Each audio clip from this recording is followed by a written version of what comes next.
Handling loss of any kind can be extremely difficult. It is part of the nature of life. And as people grow older, they begin to realize this more and more as they gain more things and lose more things.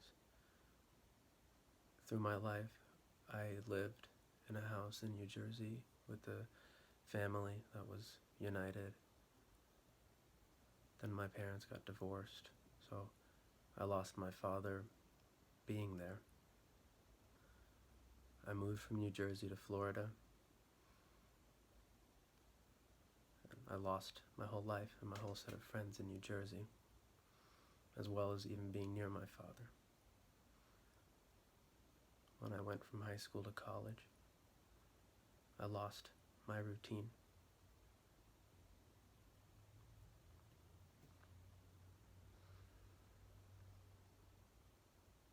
In 2018, in 2016, my father fell ill, and he had to be taken care of in a lot of ways, in the hospital and various nursing homes and so forth. And I went and took care of him to whatever extent that I could. Then he died in 2018, and I lost him.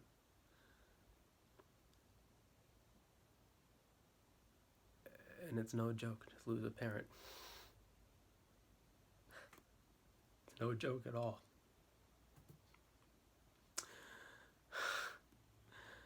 But when I saw him on the funeral casket, this person had been in my life, my whole life, for 25 years. Every day I always knew my dad was there, somewhere.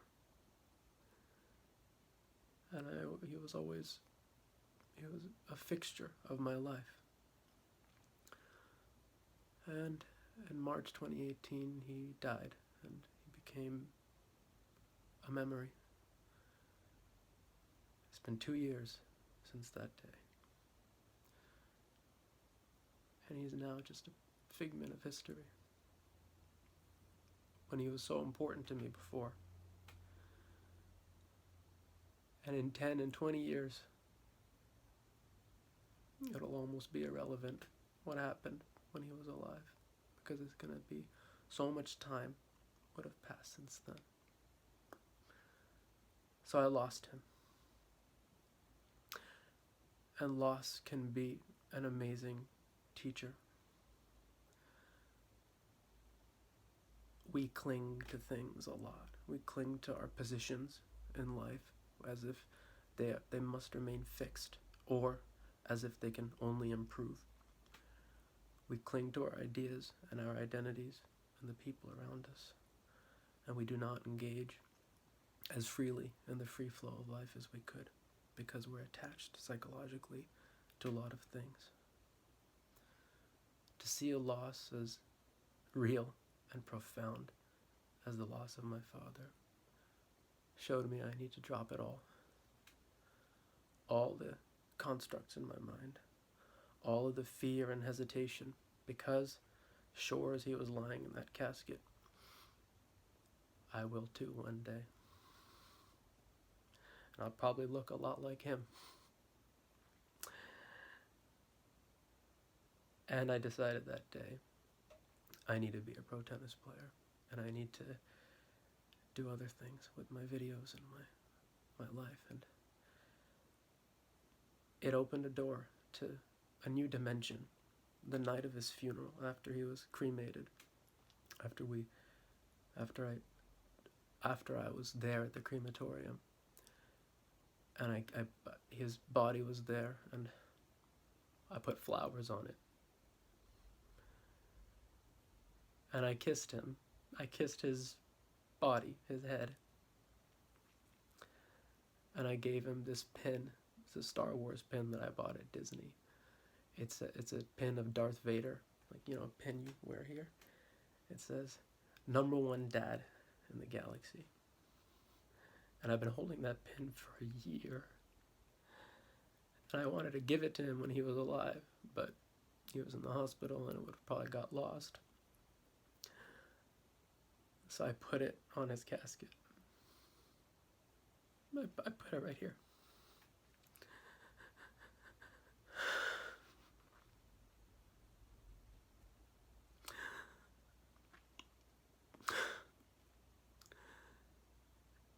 And he was cremated, and there he went, gone, and now just some ashes, and we spread those in the ocean the next day. It's photographs, it's memories, it's me. I'm lasting from him, but I'm impermanent too. I will be lost, just as he was lost.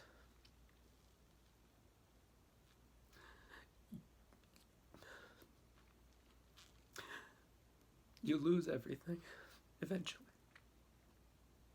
It doesn't just go up and up and up. And life gently prepares you, as you age, for the final loss. In the sense that when you're young, you're growing and you're expanding and developing more skills and becoming stronger and seeing where you stack up in society and whatever.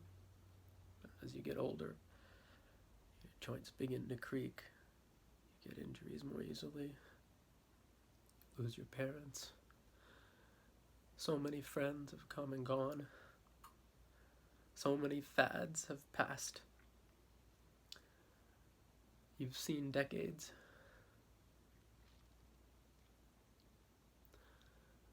And your body gets weaker and weaker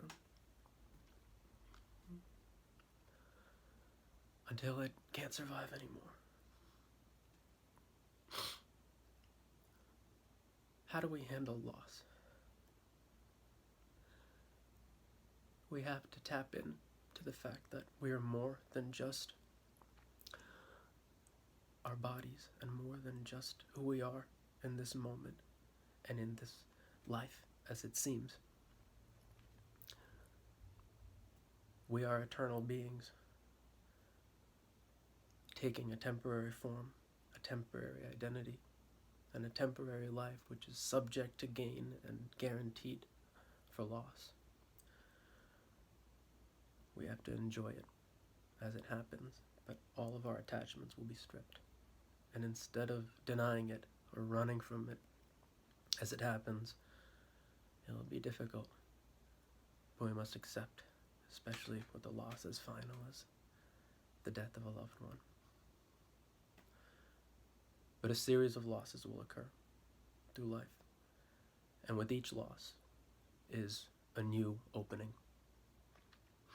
After my father died, a month later, I was free of being at his assistance, and Bon Jovi came to my town. I saw him, and I decided to start a band. I started a band with some of my buddies from high school. And, my dad he loved music, and his sister is a singer, his mother is a singer. And he wrote song lyrics that the Lemonheads, a band from the 90s, picked up. And he had that spark in him, and unbeknownst to me, somehow I began writing songs and doing music. That couldn't have happened if it weren't for my father's death. It opened something in me. And the night that he was cremated, I was talking to my friend on the phone, and I felt as if I was in a transcendent place. As if I had just witnessed one of the most profound things that I'd ever seen. Something so much more impactful than any mundane or normal thing, which is, I felt my consciousness rise so far beyond where it normally is, because I'd just seen the most profound existential loss.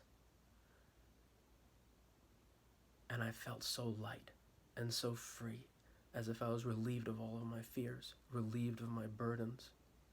Because my fears and my burdens stick in my mind, and they live day to day based on day-to-day things. But compared to death, they don't mean anything. And I just seen death.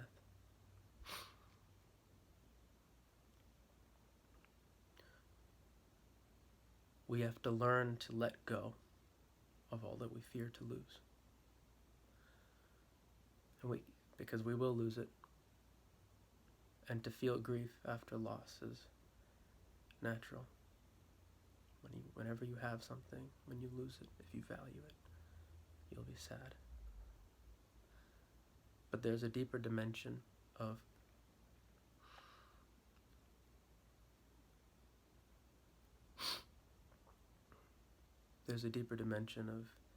understanding that comes from loss, a degree of detachment from your own life and the things around you that paradoxically allows you to care for them more because you're not so bought up in the happenings of the world. You're not so immersed in your mind with every single thing that's going on around. You're not so stressed and worried and anxious.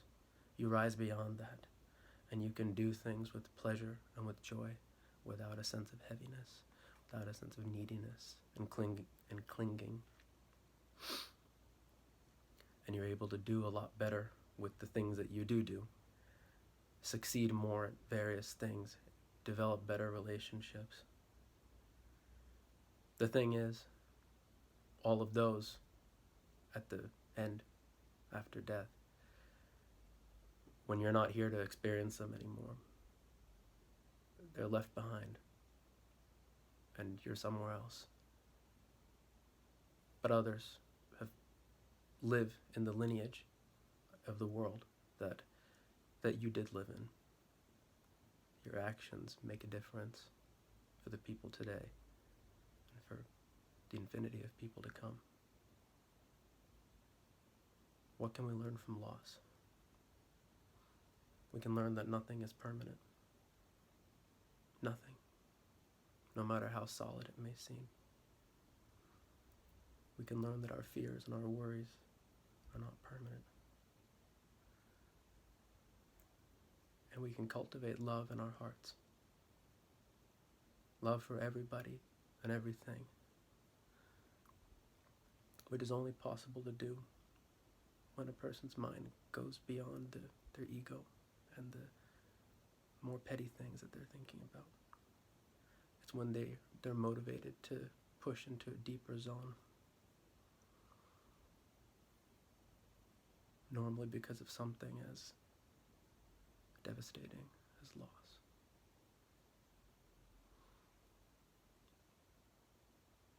In today's time of coronavirus, there's a lot of loss going on. Financial loss, loss of life.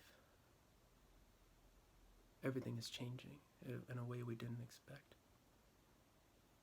But as it is, all the losses that have occurred, we must learn from them and see what we can do to make ourselves better for it.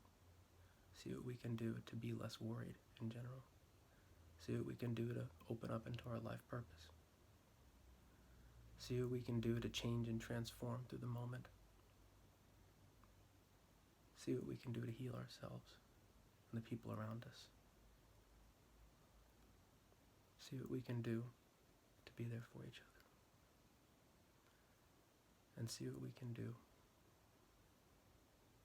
to cultivate love in our hearts.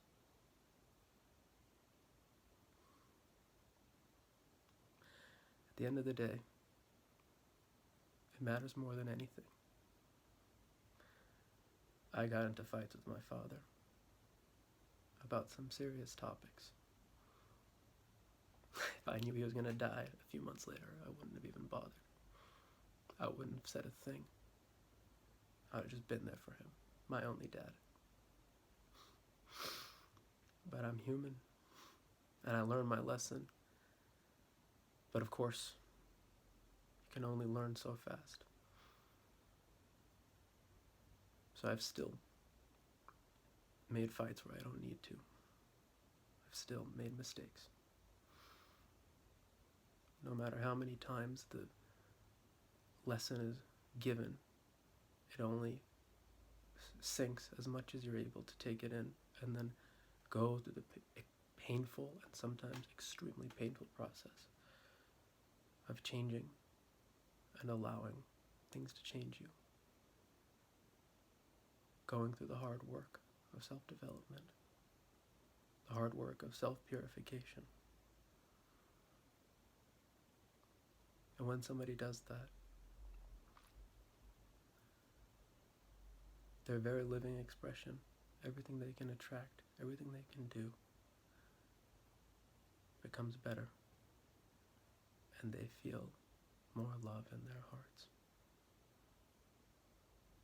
And that ultimately is what matters, more than any of the things or any of the ideas or anything else that's temporary and permanent. I think love is eternal. It binds us together. It makes people forgive each other. They've made bad mistakes. It makes people have a reason to live and go through all the difficulties of life.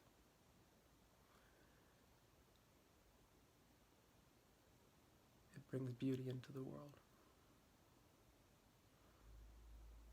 I went to the Beatles ashram in Rishikesh in India, meaning an ashram that they meditated at in the 60s. And there's this big painting of them there. And there's a quote at the bottom right, which says, "Love in the heart of man is a shrine to God on earth."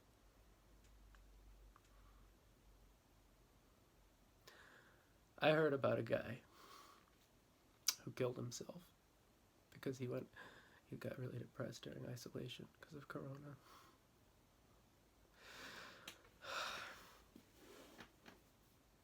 You know, in the news there's so much stuff that happens every day. You can only get affected by so much of it, but that got to me.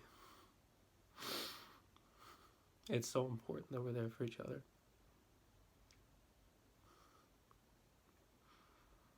And maybe since he was in isolation, he didn't have someone with him. And he was a young guy, I think, like in his 20s. Could have lived his whole life. But being in isolation, being cut off from other people, he felt life wasn't worth living. And he felt that enough to take his own life.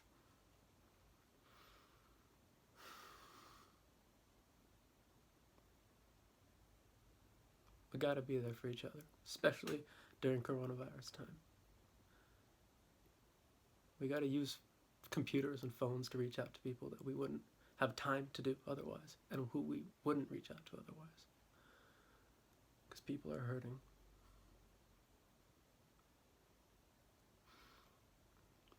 Not even just during Corona, but always. So many people kill themselves every year. So many people are depressed. So many people feel like there's nothing to live for. What a difference a person can make in someone's life without ever knowing the difference they made, just by reaching out. Just by saying, "Hey, I'm here for you. I'm here for you." And not walking away. Not getting annoyed. Or if they do get annoyed or upset, staying anyway. Be there with somebody. Putting themselves aside to be there for somebody. This is what can happen. This is what we can learn. I think maybe the number one lesson from this coronavirus. Let's be there for each other. We don't know how much people are hurting. We only know ourselves. And like my dad, one day, we're all gonna die. Let's make the meanwhile a good time where we share with each other, where we enjoy with each other, where we don't let little things get in the way, where we teach each other.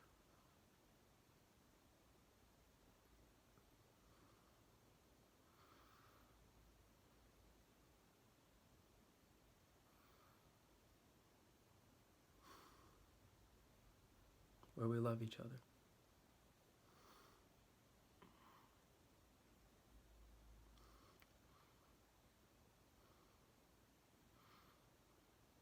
And that's all that matters.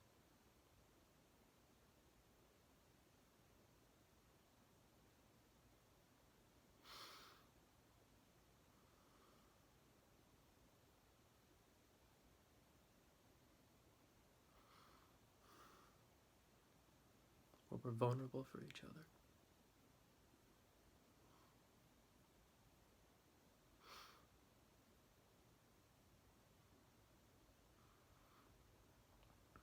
Where we slow down to look out for each other.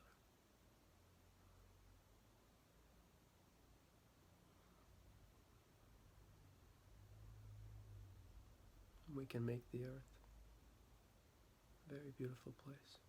More beautiful and more loving than it is now. Everybody's suffering, one way or the other.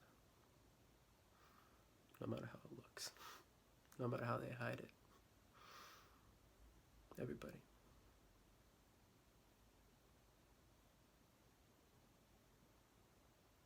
Let's use loss and understanding that we lose everything to cultivate a better humanity.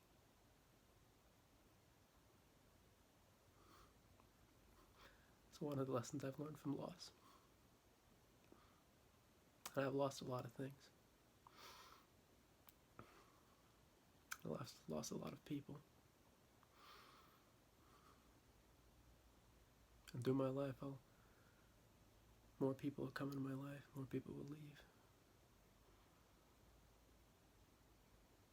The only constant should be that I love them. What else am I supposed to do?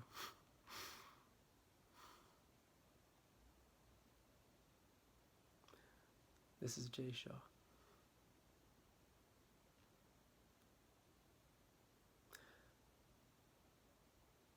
Finally, I wish you the best. Whoever you are, whatever your stripes may be, whatever burden you may be carrying, however your time on earth has been.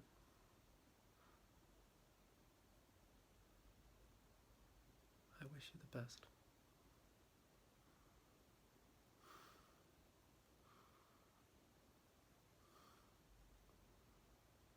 I love you.